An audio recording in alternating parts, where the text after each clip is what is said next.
Hey Booze, this is Crystal with We Are Magic, and this is another Crystal Talk or a podcast episode. I stabbed myself in my right eyeball. Don't ask me how. All right, I'll tell you how. So, I was just putting my hair up to take a bath, and I stabbed myself in the eyeball. So, for those of you watching on YouTube, I swear it was a lot worse than what it looks like right now. For those of you listening on the podcast, good for you. So you don't have to see this atrocity, but it looks way better. Like, it was so bad. Today we're going to talk about time management. I've been promising you all I'm going to do a podcast about it, so here we are. Managing your time instead of letting time manage you, because I am very guilty of saying I don't have enough time in a day. I don't have enough time in a day. And it's just not true. Like, we have time. We have a lot of time. I know a lot of us work very long hours, and that takes a huge chunk out of our day. And then you come to emotional exhaustion to the point where you're like, I just don't have enough time to put these clothes up. I don't have enough time to do this. I don't have enough time to wash dishes. You see what I'm saying? I don't have time to go out and have fun. I'm exhausted from the week. I don't have time. And we really do have time. I'm recording this in the wee hours of the morning. It's just a matter of time before New York City wakes up and the planes and all the things start happening and the car alarm. So I want to hurry up and get this out as soon as possible. That's me managing my time. I could be the type of person saying, well, I just can't do it. I just can't do anything, which is what I normally do. And no. So back in 2002, when we used to read magazines, in the ancient days, I saw an article, either Better Homes or it's one of those magazines, from a lady called Marla. Her name was Fly Lady, Flylady. And she had a little caricature, like a little cartoon of her. She was so cute, like these little wings on her back. And the reason why she was called Fly Lady, because she loved fly fishing. So that was her cute little nickname. But she made the phrase, or fly, finally loving yourself. And I always loved that. And loving yourself is more than, being pretty and buying yourself stuff. There's nothing wrong with that. Going to the gym, working out, building your muscles. Nothing wrong with that. Do all the things that you need to do to make yourself feel good about you. Not about impressing other people, but, impressing yourself. But finally loving yourself is all the things. And that is also managing your time. I haven't really followed her lately, but her lessons have stuck. And the one thing she preaches or teaches is waking up before everyone else does. And I love that. It's nothing like waking up before all the kids wake up, before your partner wakes up and starts demanding things from you. Like, where's this? Mommy, I can't find this. Honey, did you move this? I put this here. It's nothing like waking up, having you a cup of tea or coffee, meditating, watching the sunrise, whatever you got to do, doing all the things, just sitting there journaling, reading, not social media, but literally waking up and spending time with you, for you. Very beneficial. So now you've had your coffee and you try to wake up an hour before everyone else. I call that me time. Get you as much me time in as possible, because the day alone will just take you from everything. So me time is important. I will always stress me time and self-love, self-care. Even if you got to take a little bubble bath or something, there's just things you can do. A lot time for you. Once the day gets started, full steam ahead, right? And I have a tendency, I drift. Like, my mind has to stay stimulated. And if you're doing mundane tasks every single day, all day, 8 hours a day for years, your mind goes, fuck. And then that's when you have a tendency to procrastinate, right? And then when you procrastinate, oh my God, forget about it. Your chores, all the things you need to work on, all the things you have to do, the to-do list, your work assignments, everything, school assignments, goes to shit, right? So procrastination is the devil. I don't care. The devil is not someone crawling out of hell with horns. Procrastination is a spirit that's here to keep you stagnant and stuck and victim. Like, I just don't have time. And we do. And the problem is when we procrastinate and we don't manage our time, all this stuff starts piling up, and then it just becomes so insurmountable. You're just like, oh my God, I just can't even. I cannot even. I don't even know. What do we say? I don't even know where to begin with this. I don't even know where to begin. And you know what happens? We just go like this. Fuck it. Forget that. I can't do it. And then stress. And then in the back of your mind, you're like, you're supposed to be doing this. You're supposed to be doing all these things. And we're sitting here pouting like, what are we doing? So, yeah. Help. So, manage your time without letting your time manage you. So, the one thing Miss Fly Lady Marla taught me a lot of is setting a timer. All right. And back in the day before cell phones, we had like kitchen timers or just, one of those little timers that you use for like stopwatch. It doesn't matter. Back in the ancient days when you used typewriters. But I'm so silly. Everyone has a timer on their cell phone, and everyone has their own little personal computer, aka cell phone.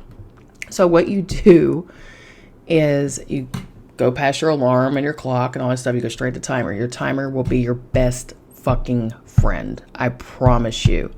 Just listen to Auntie Crystal. This is when I got to become your auntie. Listen to Mama Crystal. So what I do is if I have something that needs done, like I need to wash the dishes, I need to do this, just to stop me from I set the timer for like 15 minutes or 20 minutes. She has a phrase where she said, you can do anything in 15 minutes. She is not lying. And then her thing is, once the 15-minute timer goes off, you quit. You go on another project, set the timer again. And she's teaching you how to multitask, because we do that anyway. And we say we're bad at it, but we're literally multitasking all day. But the problem is you have so many things in your head, like, well, I got to work on this, I got to work on that. But when you set the timer to a specific project, okay, that's when your mind goes, I got to finish this. And we like competition. We like games. We're human. This is what we do. This is a game. None of this shit's real either. So we're here to win, right? We're here to win Earth School. We are so competition driven, aren't we? So what you do is you just set your brain and you're like, all right, I'm setting my timer for 15 minutes or 20 minutes or 30 minutes. And I'm just going to work on this one project, and that is it. Nothing else is going to distract me. Keep the timer up, because that helps me. If I set the timer and then I take my cell phone and I scroll it off or something, oh yeah, brain goes bloop. But if I keep looking over and I see how many seconds I have or minutes I have or an hour I have, I'm like, oh, I gotta get this shit done. You say you don't have enough time in a day for meditation. Set your timer for 5 minutes. I know they say to meditate for 30 minutes, but you got a baby step, right? So remember when I told you to wake up an hour before your family? So when you're in bed, while you're laying there, don't say nothing. If you're with somebody else, if you're single, you can do what you want, like I do. I can do what the hell I want. Anybody in here with me. What you want to do is lay in bed and you give gratitude. So say good morning to God, the universe. Say good morning, grand rising, blessings. Bless your life. Be grateful for all of the things that you have that you may not have had in the past. If you've had a hard life and you're going through things, be grateful for what you're about to have. Be grateful because what you want to do, you want to get out of that mindset of the victim mentality, and you want to start working towards an abundant life that you deserve. So that's what you do in the mornings. You just lay there and you're like setting your day. That's what Joe Dispenza called set your day. Set your day for success. And then get up, use the bathroom, do all the things you got to do, and then go meditate. And set your timer for 5 minutes. If you can do it on your bed, that's fine. If you need to sit like on a recliner or your chair or whatever, just breathe deep. And you just hold it at the top of your head until you feel tingle, tingle, tingle, tingle, because where intention goes, energy flows. So your intention is to bring all of this. You start like from your root chakra and you envision like an energy beam shooting through your body, or as people say, your light. And this energy, this essence shoots all the way up to the middle of your core, all the way to your heart, to your throat, to your third eye, and it places right here, and you just hold it right here at your crown, and you'll start feeling tingling, and then you release. I like to do sacral, like oohs and ahs and stuff like that. Sacral breathing. So breathe in slowly and deeply.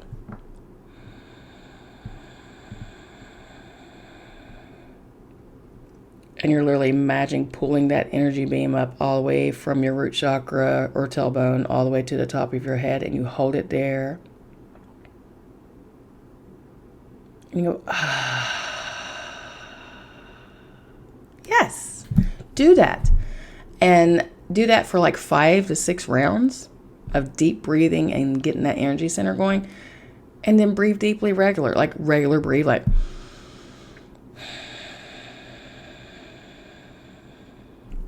And as you're doing that, focus on your third eye. Okay, because that's an energy center right there. Okay, we have energy centers. So you're focusing on your magic. Okay? And just do that for 5. I promise you that timer is going to go beep, beep. You're like, shit, that was fast. So you can't say you don't have time for meditation. And eventually you're going to want to go, well, I want to go longer. So you'll set it for 10 minutes. And then you'll sit there and you'll do deep breathing exercises, just focusing on breath, nothing else. If you get messages coming in from the downloads, from God, from the universe, from your angels and ancestors, observe them. Don't overthink them. Just observe them. And you can journal it out, what messages you got during your meditation. You are worth this shit. You're worth everything. Okay? You're magic, baby. We got to get your wheels going. We got to reboot your system, all right? We got to remove all the programs they put in you. So yes, timers. Awesome sauce. You know, with work, like I said, if I have a, forget about it, the to-do list, oh my God. So I get overwhelmed like you, and I'm just like, I don't even know where to start. Start somewhere. Set your timer. With the to-do list I have to set that shit for like 2 hours and just say, all right, on this project, I'm only working for 2 hours. And that's it. When the timer goes off, it's usually around break time, have break, which I have a problem. I work through breaks, so I need to really do what I tell y'all to do and take care of myself. And then I set the timer again for like an hour because the next break or the next thing that comes up will be lunch. So I set the timer for an hour and I work on another thing that is just looming and needs done, but not as much as the 2-hour one. Then you go on lunch for an hour or half an hour, however you do it. And then you just keep doing that. And then you set the timer for an hour or 2 for another project or work that you have to bust out. And just keep that timer up. It's going to trigger your brain to go, oh my God, I got to win. I got to do this. So these are just little tools that I use to successfully human. Is what I call successfully humaning. That I just didn't realize how competition driven we were, you know? And then during the evenings, you know, you keep that timer with you. Do the timer again, like put some good music on Spotify or YouTube music or wherever it is, iTunes, whatever you listen to. And if you have chores that you have to do, throw some music on, set your timer, and go off. Rest, washing dishes, cooking, cleaning, working on your car. It's crazy how much you realize you really do have time. We have all the time in the world. Time is fluid. You can start to play around with time, like set the intention. Like some of you may not believe this. I really don't care if you don't. I remember I used to play with time so hard, especially when I had to go into the office. Because I was like, I don't know, 10 minutes, 5 minutes away, depends on traffic, where I used to live from my office. And I would literally leave. I had to be at work within 5 minutes. And I was like, oh my God, I'm not going to make it there in time. And when I tell you I made it there in time with some time to spare, and that's me parking in the garage, which takes a while, walking, a block and a half to my job, and I still got there on time. That's playing with your reality right there. And another example, we were late getting out for my son's first play. It was just We're never late for his stuff, but today it happened, and I was so annoyed. And then Spirit was like, oh, remember, you play with this. You like to play with stuff like this. And I was like, oh, yeah, that's right. So we're a good 15 minutes away from the school from where we live, depending on traffic. Like I said, it's always traffic related. We got there in 5 minutes. It's like, and I was showing my husband at the time. I'm divorced now, but I was showing him at the time. I was like, oh my God. Because he's like, what time is it? It's like, it's this time. And we got there in 5 minutes. No, he didn't drive crazy. No, we still had red lights. We still had traffic. It's like time stopped. It was insane. And then we got there exactly right on time before his teacher came out and started speaking to all of us. But yeah, we actually got there, like, we got there on time. Like, the play hadn't started. You know, parents are still coming in. Actually, we beat some parents in. I was like, I am God. So yeah. I'm telling you, this stuff works. It's real. It's just setting the intention that you're going to get shit done. Like, get shit done. I'm going to do it from this time to this time. And then I'm going to stop. I'm going to walk away. And I'm going to work on something else. And then you're still multitasking. And you're still winning at life. And you're still present. And that's the thing. We're not present. We're so up here, like, and it's not in a good way. It's not us sitting here manifesting our life or thinking about what we need or what's best for us. We're worrying about the shit that's bad for us and manifesting that into our life. So start managing time for yourself. Yourself will thank you for it, and you will be in such a better space mentally, emotionally, and physically. Okay? All right. Well, let me know in the comments how you manage your time. Like I said, timers work for me. Setting intention and timers really keeps me where I'm supposed to be at. Thank you for watching and thank you for listening. I appreciate it. Again, sorry about the red eye. I'm so glad my stoma, Julian, didn't make his presence known, because the whole time I was setting his video up, he was just making all these horrible noises, and glad he calmed down. So I appreciate you. Thank you for tuning in. Let me know what you think. And remember, we are magic and we are one, and ye are divine.